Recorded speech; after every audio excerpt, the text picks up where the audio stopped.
Hey guys, welcome to my channel. This is Paul the Plant Parent here, and got two new begonias to show you. We'll start with this one here on the left. If you like Rhizomatous Begonias, this is a beautiful, beautiful plant. Get a load of the shape of the leaves, get a load of the coloring, the pattern, get a load of the veinage on the leaves. Really, really cool. I saw this and I had to have it, which I say about all the begonias that I find.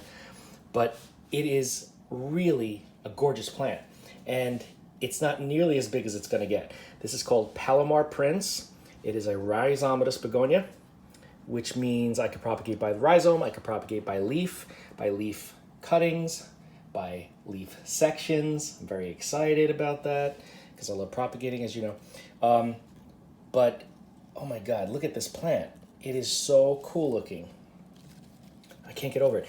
It's very similar to some of the others that I've shown you, like Immense and Gunmetal and Papaya, because it has that almost maple leaf or ricini leaf, the castor oil plant shaped leaves. But the color pattern and the fact that the leaves are so frilly and toothed the way that they are, it's definitely got its own unique character. So cool looking and extremely easy. I've had this for a little while now. Extremely easy to grow, not very demanding. And like my other rhizomatous begonias, I'm keeping this one in its pot with soil, but I'm not going to repot it anytime soon. It is in a small pot. And for me, that helps me prevent some root rot. And this will grow large. I may even put a wick in there so that I can wick water it. But just so cool looking. Just get a load of these leaves. Just really, really cool. Very, very easy also, just like the other rhizomatous begonias.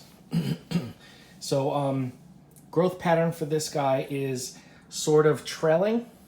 They usually in nature, I'm assuming that they grow along the ground, and that rhizome kind of sits above the soil but roots itself into the soil. So you can kind of see a little bit here. Well, you really can't because it has not come out yet. This is the end of the rhizome here. Let me try to get this to focus. There we go. This is kind of the end of the rhizome here. So if I let it, which I probably will, it'll start to grow outside of this pot and kind of trail a little bit. But I'm just enamored with these leaves. Look at how beautiful these are. Really, really cool. And when this gets bigger, striking. It's going to be striking. You can kind of see what I'm talking about already. So that is Palomar Prince. Let's move this to the back. It's going to fall because it's very top heavy. The next one is Mr. O'Flaherty. Now this is kind of similar to Connie Boswell if you're going to compare, but there are some differences that are pretty obvious. First is the shape of the leaf. It's got the typical begonia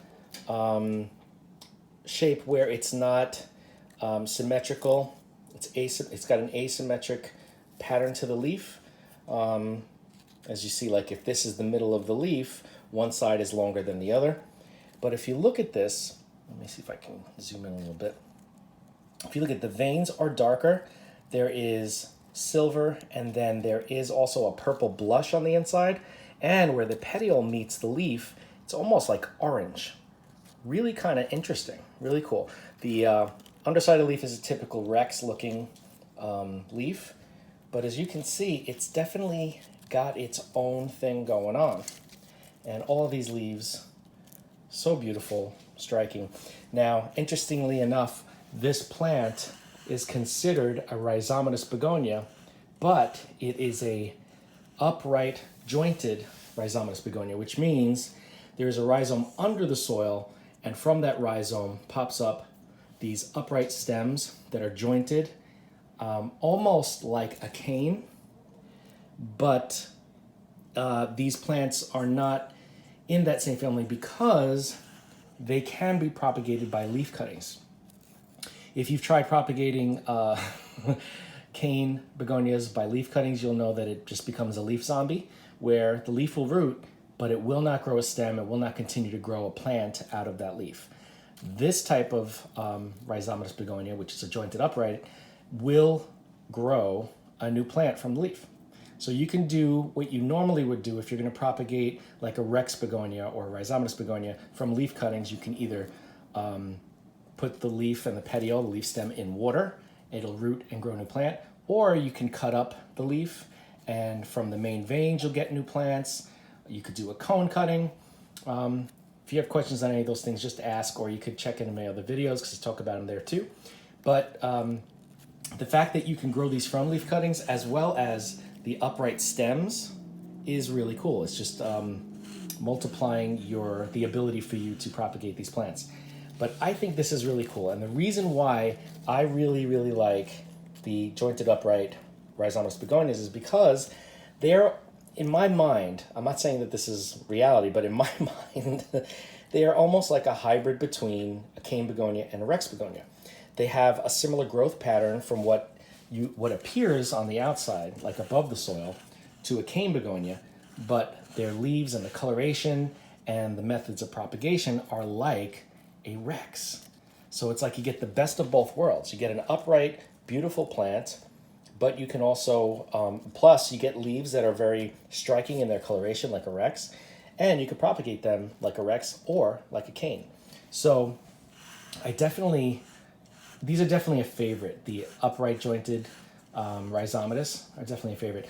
Aside from this one, which is Mr. O'Flaherty, you can also see the same growth pattern in Connie Boswell. It's a similar type. It is a Rhizomatous but upright jointed. So same situation. And I've already propagated my Connie Boswell from a leaf. I got plants growing off of the top of the leaf as well as from the leaf stem. So I cut that. The leaf stem has these plants growing, and I also have, on a separate cutting now, plants growing off the top surface. So I'm going to do the same thing with this one, Mr. O'Flaherty. And yeah, there you have it. Two really cool new begonias, Rhizomatous, typical Rhizomatous, and upright jointed Rhizomatous. So if you have any questions on any of these or either of these plants, just reach out, because I love talking about plants, especially begonias. If you have not, please like, comment, share, subscribe, and hit that bell if you want to be notified, because I will see you in the next video.